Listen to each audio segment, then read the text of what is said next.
विशिष्ट शिक्षकों के प्राण नंबर जनरेट करने हेतु ऑपरेटर नियुक्त। इस महीने प्रथम चरण शिक्षकों की ट्रांसफर स्क्रूटनी होगी पूरी। प्रधान शिक्षक भर्ती में वेतन विसंगति, शिक्षा मंत्री का मिला आश्वासन। बिहार में शिक्षकों का सीनियर जूनियर क्रम घोषित। प्रधानाध्यापकों के वेतन सुधार और पदस्थापना में सुधार की मांग। बीपीएससी टीआरई 3 में अतिथि शिक्षकों की नियुक्ति प्रक्रिया तेज। सक्षमता परीक्षा उत्तीर्ण शारीरिक शिक्षकों की नियुक्ति पत्र में संशोधन। 5वीं से 8वीं के बच्चों की ऑनलाइन उपस्थिति होगी अनिवार्य। बीपीएससी टीआरई 3 में फर्जी डोमिसाइल मामले पर कोर्ट की सुनवाई। वेल दोस्तों, स्वागत है आप सभी का बिहार विशिष्ट शिक्षक के अनमोल पेशकश शिक्षा संवाद के एक और फ्रेश एपिसोड में, जहां हम बातें करेंगे दिन भर की तमाम बड़ी खबरों के बारे में। सबसे पहले टीचर ऑफ द डे बनने के लिए Naresh Kumar Shah from Vaishali and KD Prasad ji from Samastipur को मेनी कांग्रेचुलेशंस। अगर आप भी बनना चाहते हैं टीचर ऑफ द डे तो इस वीडियो को शेयर करके अपने नाम और पता के साथ एक प्यारा सा कमेंट जरूर करिएगा।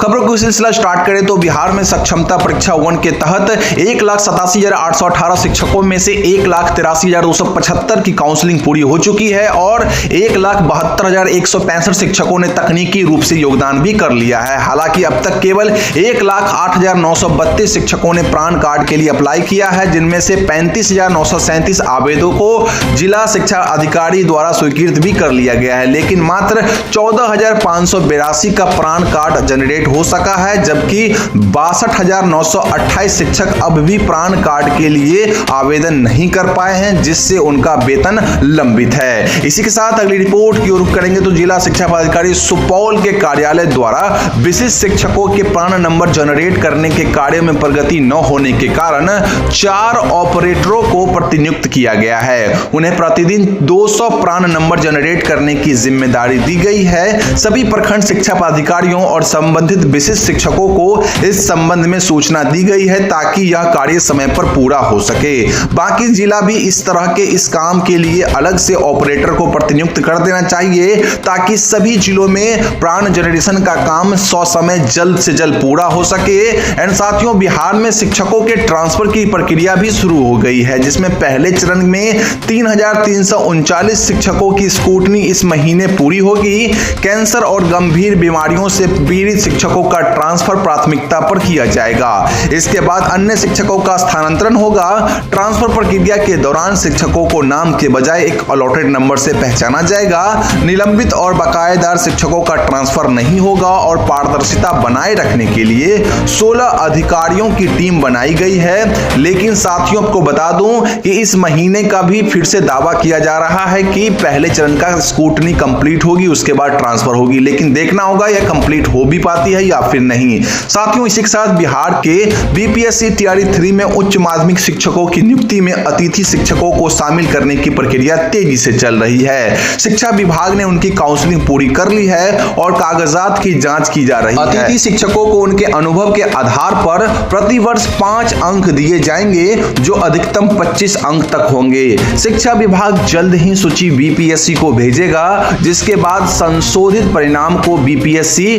जारी कर देगा। जी हां साथियों, इसी के साथ अगली रिपोर्ट की ओर रुख करेंगे तो बिहार के सरकारी स्कूलों में नए सत्र के कक्षा 5वीं से 8वीं के बच्चों की ऑनलाइन उपस्थिति दर्ज करने की प्रक्रिया शुरू हो जाएगी। इसके लिए अगले चरण में चयनित स्कूलों के प्रधानाध्यापकों को टैबलेट दिए जाएंगे और उन्हें जिला शिक्षा कार्यालय में विशेष ट्रेनिंग भी दी जाएगी। पायलट प्रोजेक्ट के तहत कक्षा 3 के बच्चों की ऑनलाइन उपस्थिति 10 फरवरी से शुरू हो चुकी है, जिसमें 80% बच्चों की उपस्थिति सफलतापूर्वक दर्ज की जा रही है। तकनीकी समस्याओं को हल करने के लिए टेक्निकल टीम सक्रिय है। जी हां साथियों, इसी के साथ अगली रिपोर्ट की ओर रुख करेंगे तो अगली खबर जो निकल के आ रही है, बिहार में 15,000 नियोजित शिक्षक प्रधान शिक्षक पद के लिए चयनित हुए हैं, लेकिन ये वेतन विसंगति के कारण पद ग्रहण नहीं कर रहे हैं। भर्ती प्रक्रिया में देरी की वजह से नियोजित शिक्षकों का वर्तमान वेतन 31,340 हो गया है, जबकि प्रधान शिक्षक का वेतन 30,500 ही रखा गया है। इस वेतन में कमी के चलते शिक्षक असमंजस में है कि वे पद ग्रहण करें या फिर नहीं। हालांकि शिक्षा मंत्री सुनील कुमार ने इस मुद्दे पर विभागीय बैठक का आश्वासन दिया है। इसी के साथ साथियों, अगली रिपोर्ट की रुख करेंगे तो ई आनंद पुष्कर ने शिक्षा विभाग को पत्र भेजकर बिहार लोक सेवा आयोग द्वारा नव चयनित प्रधानाध्यापकों की पदस्थापना स्थापना प्रक्रिया में सुधार और उनके असंतोषजनक वेतनमान में वृद्धि की अपील की है। पत्र में उन्होंने वर्तमान 35,000 बेसिक वेतन को अपर्याप्त बताते हुए इन्हें अब 53,100 किए जाने की अनुरोध किया, ताकि प्रधानाध्यापक अपने विद्यालयों में प्रभावी और गुणवत्तापूर्ण शिक्षा प्रदान कर सके। साथ ही महिला, दिव्यांग और बीमार शिक्षकों के लिए पदस्थापन में भी सुविधा देने की मांग की है। जी हां साथियों, इसी के साथ अगली रिपोर्ट की ओर रुख करेंगे। तो अगली खबर निकल के आ रही है, बिहार सरकार के शिक्षा विभाग ने सक्षमता परीक्षा 1 और 2 में उत्तीर्ण शारीरिक शिक्षकों के औपबंधिक नियुक्ति पत्रों में संशोधन के निर्देश जारी किए हैं। 2012 के पहले नियुक्त शारीरिक शिक्षकों जिनके औपबंधिक नियुक्ति पत्र में विशिष्ट शिक्षक 6 to 8 लिखा है, उनके नियुक्ति पत्र को निरस्त कर विशिष्ट शिक्षक मूल कोटि के रूप में नया नियुक्ति पत्र जारी किया जाएगा। वहीं सक्षमता परीक्षा 2 उत्तीर्ण शिक्षकों के नियुक्ति पत्रों में भी संशोधन किया जाएगा और संशोधित नियुक्ति पत्र के आधार पर ही उन्हें स्कूलों में योगदान देने का निर्देश दिया गया है। इसी के साथ सचिवालय से आ रही सूचना के अनुसार बिहार सरकार के शिक्षा विभाग के वरीय अधिकारियों ने शिक्षकों के सीनियर जूनियर क्रम को स्पष्ट किया है। इसके तहत 1992 और 1994 बैच के बीपीएससी शिक्षक, उसके बाद सक्षमता पास विशिष्ट शिक्षक, उसके बाद 2023-24 बैच के बीपीएससी शिक्षक और इसके बाद 2003, 2007, 2014, 2022 बैच के नियोजित शिक्षक जो सक्षमता में डिस्क्वालीफाई या फिर न दिए हो को क्रमवार स्थान मिलेगा। इन सभी से सीनियर स्कूल में बीपीएससी द्वारा चयनित प्रधान शिक्षक और हेड मास्टर होंगे।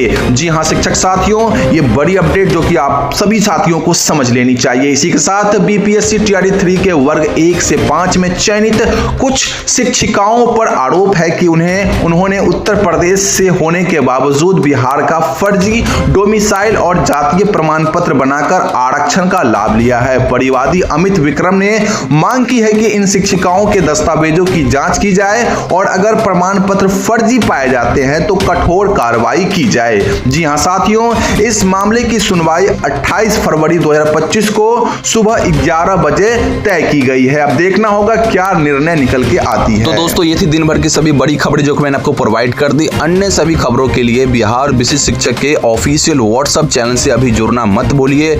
लिंक मैं वीडियो के डिस्क्रिप्शन बॉक्स में डाल दूंगा। आपसे पहले कई हजार शिक्षक वहां पे जुड़ के सभी खबरों को पहले पा ले रहे हैं, आप सिर्फ पीछे रह जाना। तो जल्दी जाइए और लिंक से हमारे व्हाट्सएप चैनल को ज्वाइन कर लीजिए। बाकी प्रतिदिन सुबह दिन भर की सभी बड़ी खबरों के साथ मैं इसी चैनल पर शिक्षा संवाद नामक एक वीडियो बनाता हूं, जिसमें आपको दिन भर की सभी खबरें प्रोवाइड कर देता हूं। तो अभी कभी इस चैनल को सब्सक्राइब करके बेल आइकन प्रेस कर लीजिए। साथ ही साथ मोटिवेशन के लिए वीडियो को लाइक करके और अपने शिक्षक संबंधित सभी ग्रुप्स में और अपने शिक्षक साथियों के पास इस वीडियो को जरूर पहुंचाइए, ठीक है ना, शेयर करके। बाकी मिलते हैं अगली वीडियो में। जय हिंद।